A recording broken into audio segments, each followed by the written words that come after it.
Hello, hello, hello. Hello everyone.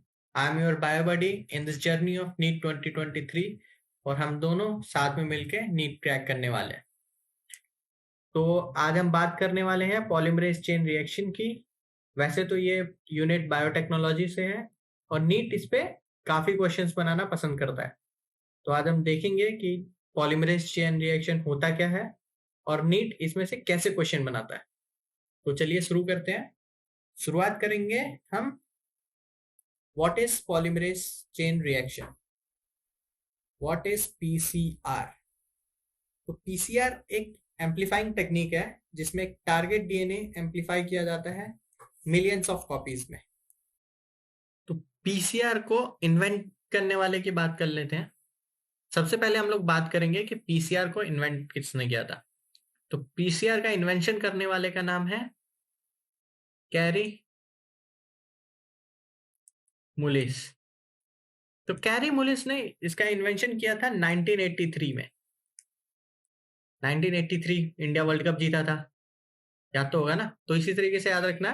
तो 1983 में इसका इन्वेंशन हुआ था और 1993 इसके एग्जैक्ट 10 साल बाद 1993 इसके एग्जैक्ट 10 साल बाद इसके लिए उन्हें नोबेल प्राइज मिला था। ये इतनी बड़ी खोज थी। तो इससे पहले कॉपी करने के लिए पूरा जीन क्लोनिंग का मेथड होता था। पहले रेस्ट्रिक्शन एंजाइम से कट करेंगे, देन उसको वेक्टर में डालेंगे, देन उसको बैक्टीरिया में डालेंगे और फिर बैक्टीरिया का डिवाइड होने का वेट करो। बट कैरी मुलिस ने उस कंबर्शन और टाइम टेकिंग प्रोसेस को 1 घंटे के अंदर पॉसिबल कर दिया, जिसमें एक डीएनए टेम्पलेट को 1 मिलियन डीएनए सैंपल्स में कन्वर्ट किया जा सकता था वो बड़े आराम से, बस 1 घंटे के अंदर या 30 साइकिल्स के अंदर। हम पढ़ेंगे उसके बारे में। तो इसका यूज कहाँ होता है? तो बेसिकली इसका यूज होता है उन जगहों पे जहां पे हमारे पास डीएनए सैंपल्स कम होते हैं। तो आप डीएनए सीक्वेंसिंग के लिए इतना सारा डीएनए आप कहीं से कलेक्ट नहीं कर सकते ना। तो उसके लिए क्या करते हैं, एक डीएनए सैंपल को 1 मिलियन टाइम्स एम्पलीफाई किया जाता है और उसी को हम यूज करते हैं अपने एक्सपेरिमेंट में, चाहे वो सीक्वेंसिंग हो गया या जेल इलेक्ट्रोफोरेसिस हो गया। इवन डीएनए फिंगरप्रिंटिंग में यूज होता है ये।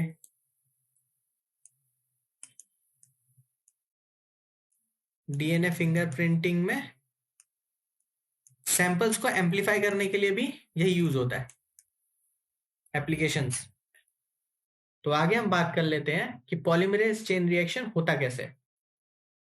तो सबसे पहले शुरू करते हैं कि उसमें कंपोनेंट्स क्या क्या होते हैं। 6 मेन कंपोनेंट्स होते हैं। डीएनए टेम्पलेट, क्योंकि एक बेस होना जरूरी है जिसको हम कॉपी करेंगे। डीएनए टेम्पलेट होता है, उसके साथ होगा डीएनए पॉलीमरेज एंजाइम। ये डीएनए पॉलीमरेज हम यूज करते हैं टैग पॉलीमरेज यूज करेंगे हम। टैग पॉलीमरेज इसलिए क्योंकि ये थर्मोस्टेबल होता है, यानी हाई टेम्परेचर में भी ये काम कर सकता है। आमतौर पे जो एंजाइम्स होते हैं, डीएनए पॉलीमरेज एंजाइम्स होते हैं, वो 40 डिग्री के ऊपर जाने के बाद ठीक से काम करना बंद कर देते हैं। 50 is too much for them. पर DNA polymerase enzyme around 70 degree बहुत अच्छे से काम करता है, क्योंकि ये निकलता है, इसे हम एक्सट्रैक्ट करते हैं थर्मस एक्वाटिकस बैक्टीरिया से।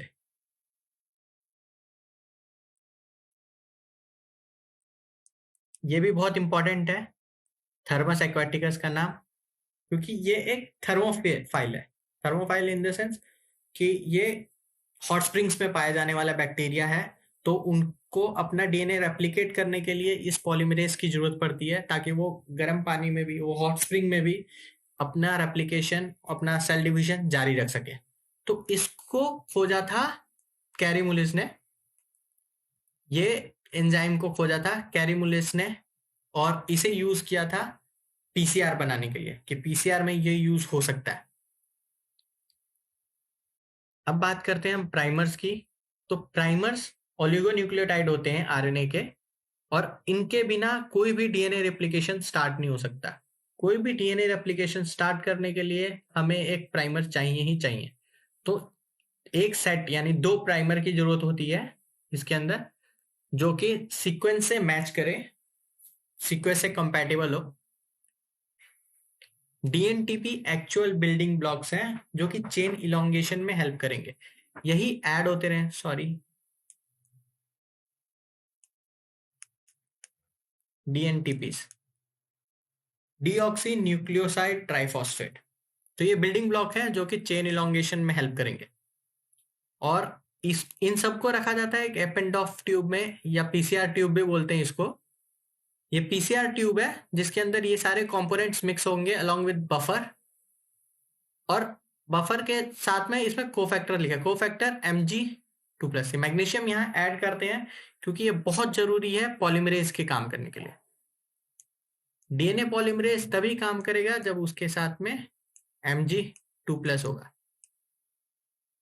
तो और इसके साथ में बफर। तो देखते हैं कि आखिर ये सारे कंपोनेंट्स एक साथ काम कैसे करते हैं। तो अब हम बात करते हैं थर्मोसाइक्लर या पीसीआर मशीन कैसे काम करता है। थर्मोसाइक्लर इज कि ये एक साइकिल मेंटेन करता है टेम्परेचर्स का, वो हम देखेंगे अभी। तो पहला स्टेप इसमें होता है डीनेचुरेशन। फर्स्ट स्टेप होगा डीनेचुरेशन, जो कि 92 टू 96 डिग्री सेल्सियस में होगा। 92 टू 96 डिग्री सेल्सियस। जब मैं एक्सपेरिमेंट करता था तो मैं 95 डिग्री सेल्सियस यूज करता था, क्योंकि इसके अंदर मेरे जो सैंपल्स हैं वो बहुत अच्छे से काम करते थे। और 96 डिग्री सेल्सियस के बाद में कोई भी टेम्परेचर होता है उसके अंदर डीएनए मेल्ट होने लगता है। डीएनए मेल्ट होने लगता है। डीनेचुरेशन का मेन मोटिव होता है कि दो स्ट्रैंड्स के बीच का जो हाइड्रोजन बॉन्ड है उसको ब्रेक करना। तो 92 टू 96 डिग्री सेल्सियस, आप 95 डिग्री सेल्सियस सिर्फ याद रख सकते हैं, ये भी आपका क्वेश्चन सॉल्व करवा देगा। तो जब आप 95 डिग्री सेल्सियस प्रोवाइड करते हैं तो ये दोनों स्ट्रैंड होते हैं, उनके बीच का जो हाइड्रोजन बॉन्ड है वो टूट जाएगा और आपको 2 स्ट्रैंड मिल जाएंगे जिनको आप टेम्पलेट की तरह यूज कर सकते हैं।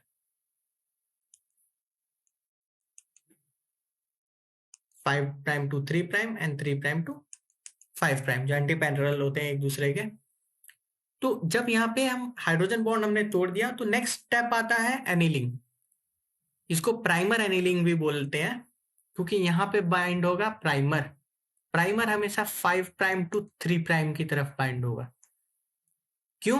क्योंकि उसे इलोंगेट करना है इस डायरेक्शन में। हमेशा जो इलोंगेशन का डायरेक्शन होगा वो 5 प्राइम टू 3 प्राइम होगा, क्योंकि 3 प्राइम साइड में OH प्रेजेंट होता है। यहाँ पे 2 प्राइमर्स बाइंड होंगे, इसको बोलते हैं प्राइमर एनीलिंग। ये यहाँ पे हम टेम्परेचर को कम करते हैं ताकि हाइड्रोजन बॉन्ड्स दोबारा फॉर्म हो सके। You can see this cooling the reaction so that primers can bind to their complementary sequence. तो और इसके बाद आता है तीसरा स्टेप। तीसरे स्टेप के लिए जरूरी क्या होता है? यहाँ पे प्रेजेंट होगा टैग पॉलीमरेज। टैग पॉलीमरेज का काम आएगा क्योंकि अभी यहाँ पे होगा एक्सटेंशन या इलोंगेशन बोल सकते हैं। और तीसरा स्टेप है एक्सटेंशन। एक्सटेंशन या आप इसको एलोंगेशन बोल सकते हैं।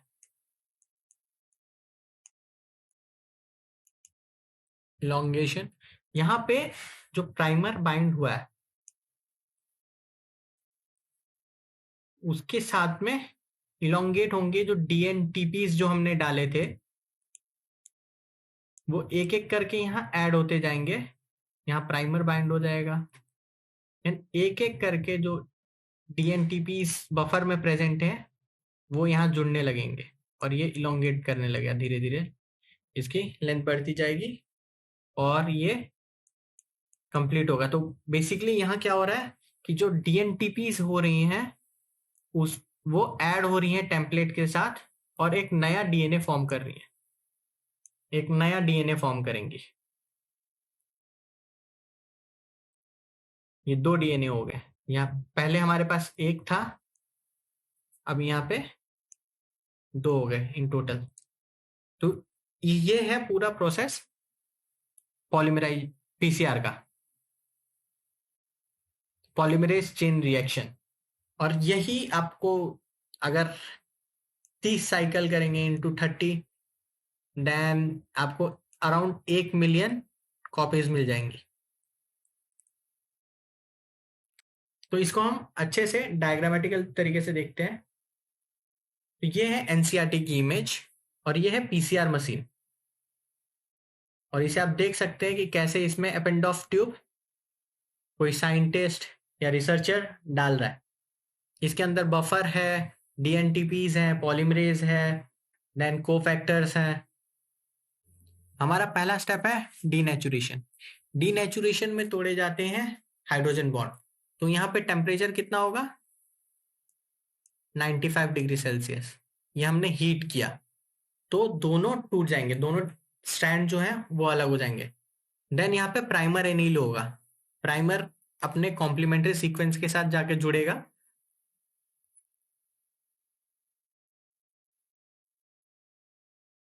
तो जो प्राइमर एनील हुआ ये हमेशा 5 प्राइम टू 3 प्राइम होगा, और इलोंगेशन अपोजिट साइड में होगी हमेशा, क्योंकि 3 प्राइम पे OH होता है जो कि फंक्शनल ग्रुप है, जिसकी वजह से उस साइड में रिएक्शंस हो सकते हैं और ये आगे बढ़ सकता है। हमारा तीसरा और फाइनल स्टेप होता है एक्सटेंशन और इलोंगेशन। यहाँ पे डीऑक्सी न्यूक्लियोटाइड्स और डीएनटीपीस का रोल होता है। ये प्राइमर के पोजीशन पे बाइंड करेंगे और इलोंगेट करेंगे 5 प्राइम टू 3 प्राइम और नया डीएनए स्ट्रैंड बनाएंगे in the presence of Taq polymerase. Taq polymerase ही एक हाई टेम्परेचर पे काम करेगा। तो यहाँ पे हाई टेम्परेचर कितना होगा, 72 degree Celsius. This is the optimum temperature where Taq polymerase works. हमने देखा डीनेचुरेशन में 95 डिग्री सेल्सियस, एनीलिंग में टेम्परेचर कम किया जाता है ताकि प्राइमर एनील हो सके या प्राइमर बाइंड कर सके अपने कॉम्प्लीमेंट्री सीक्वेंस से। तो ये हो जाएगा 54 डिग्री सेल्सियस। एंड यही जब 30 साइकिल्स होते हैं then we can get 1 billion amplified DNA sequence. तो ये हमने बात कर ली एनसीईआरटी में जो डायग्राम दिया हुआ था उसकी, और क्वेश्चन यहीं से बनते हैं। तो अब बात करते हैं हम कि क्वेश्चन कैसे प्रिपेयर होते हैं। तो ये है आपके सामने क्वेश्चन जिसका आपको आंसर करना है, और उम्मीद है कि आप बहुत आराम से इसको आंसर कर सकते हैं क्योंकि हमने सारे पॉइंट्स डिस्कस कर लिए। तो क्वेश्चन में पूछा है कि ABC 3 स्टेप के नाम दिए हुए हैं, A, B, C, और इनमें से हमें सेलेक्ट करना है ऑप्शन में से कि इनमें से सही कौन सा है। Is it C extension? C extension हो रहा है, बिल्कुल सही है।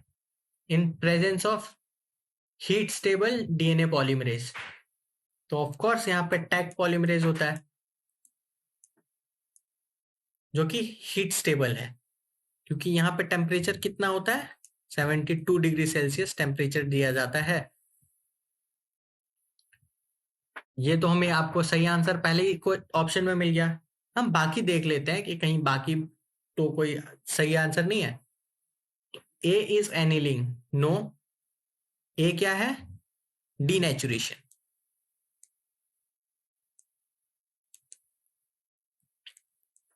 ये तो गलत हो गया सेकंड। बी क्या है, बी है एनीलिंग।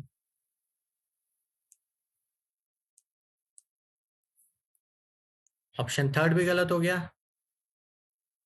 Fourth denaturation. ए फोर्थ ऑप्शन में तो ए डीनेचुरेशन सही दिया है। आगे बढ़ते हैं।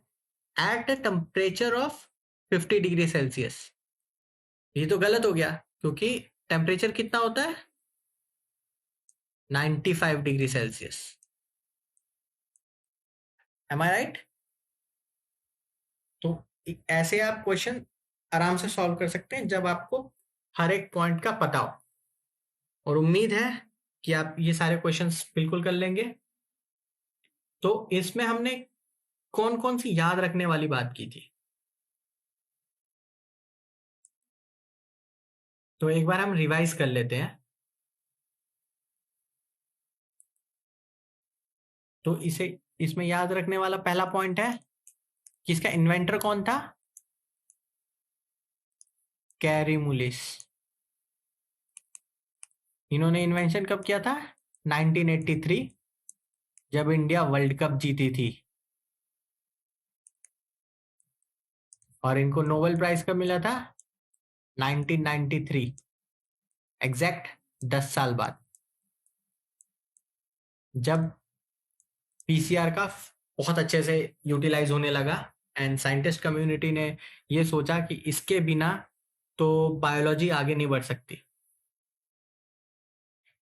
और सेकंड हमने पढ़ा कि पीसीआर यूज कैसे होता है, पीसीआर के टेक्निक क्या होती है।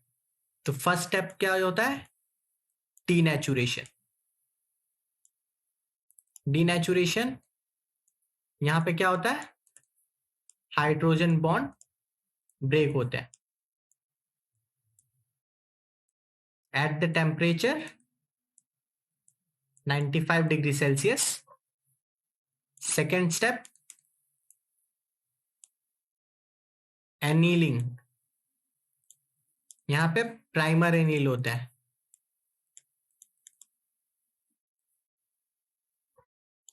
Primer binds to complementary sequence.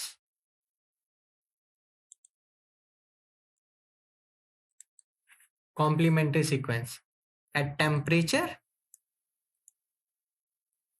54 degree Celsius. ये एक्चुअली मैटर करता है प्राइमर पे कि प्राइमर आप कौन सा यूज कर रहे हैं। अगर 80 होगा देन टेम्परेचर में गो अपवर्ड। 80 में ट्रिपल बॉन्ड होते हैं, तो 80 जो हम आपको पता है कि जीसी के बीच में डबल हाइड्रोजन बॉन्ड होते हैं और 80 के बीच में ट्रिपल हाइड्रोजन बॉन्ड होते हैं। तो 80 वैल्यू पे डिपेंड करता है इसका टेम्परेचर कितना होगा प्राइमर का। प्राइमर एनीलिंग के टाइम पे टेम्परेचर कितना होगा। थर्ड आता है एक्सटेंशन।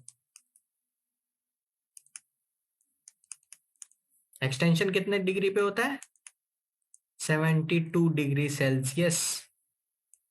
यहां पे प्रेजेंट होता है टैग पॉलीमरेज।